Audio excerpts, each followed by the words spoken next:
Hello दोस्तों, आज हम पढ़ने वाले हैं अर्थशास्त्र में तीसरा पाठ, जिसका नाम है मांग तथा मांग का नियम। आज हम पढ़ेंगे मांग क्या होती है। हमारे जीवन में मांग बहुत महत्वपूर्ण है। अब हम पढ़ेंगे मांग की परिभाषा या अर्थ क्या है। मांग किसे कहते हैं? मांग अर्थशास्त्र में मांग से तात्पर्य किसी वस्तु या सेवा की उस संभव मात्रा से है जिसे उपभोक्ता एक निश्चित समय में वस्तु की विभिन्न संभव कीमतों पर खरीदने के लिए तैयार होता है। जब कोई उपभोक्ता यदि उपभोक्ता को व्यक्ति भी कहा जाता है। यदि कोई व्यक्ति कीमतों पर खरीदने के लिए तैयार रहता है तो वह मांग कहलाती है। मांग के 10 प्रकार हैं। अब हम पढ़ने वाले हैं मांग के प्रकार कौन कौन से हैं। मांग के 10 प्रकार हैं जो निम्नलिखित है। अब हम पढ़ने वाले हैं मांग के प्रकार के बारे में। व्यक्तिगत मांग, यह व्यक्तिगत मांग व्यक्ति के लिए होती है। दूसरा है बाजार मांग, यह अत्यधिक बाजार के लिए होती है। तीसरा है कीमत मांग। चौथा है आय मांग, इनकम डिमांड। पांचवा है आड़ी या तिरछी मांग।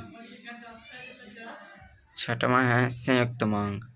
सातवां है अप्रत्यक्ष मांग। आठवां है प्रत्यक्ष मांग। नौवां है सामूहिक मांग। 10वां है वैकल्पिक मांग।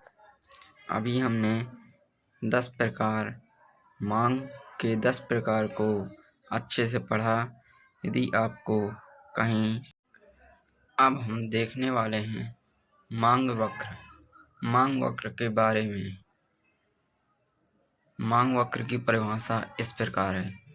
मांग वक्र से आशय मांग अनुसूची के ज्यामितीय रूप से है। अर्थात जब मांग अनुसूची तालिका को रेखाचित्र द्वारा प्रदर्शित किया जाता है।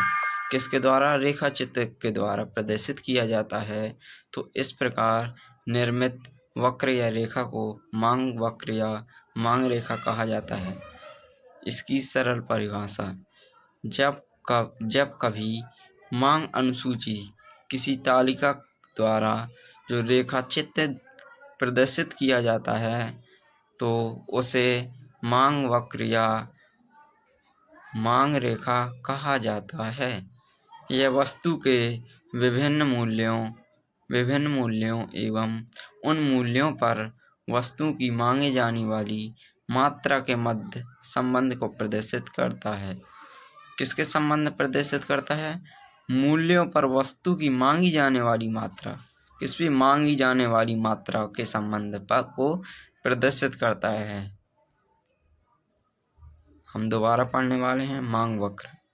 मांग वक्र से आशय मांग अनुसूची के ज्यामितीय रूप से है। अर्थात जब मांग अनुसूची तालिका को रेखाचित्र द्वारा प्रदर्शित किया जाता है तो इस प्रकार निर्मित वक्र या रेखा को मांग वक्र या मांग रेखा कहा जाता है।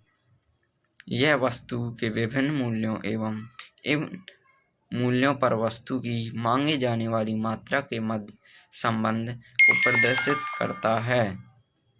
यह बहुत इम्पोर्टेंट प्रश्न है जो बहुत ही बार यूपी बोर्ड परीक्षा एवं अन्य बोर्ड में प्रश्न पूछा गया है।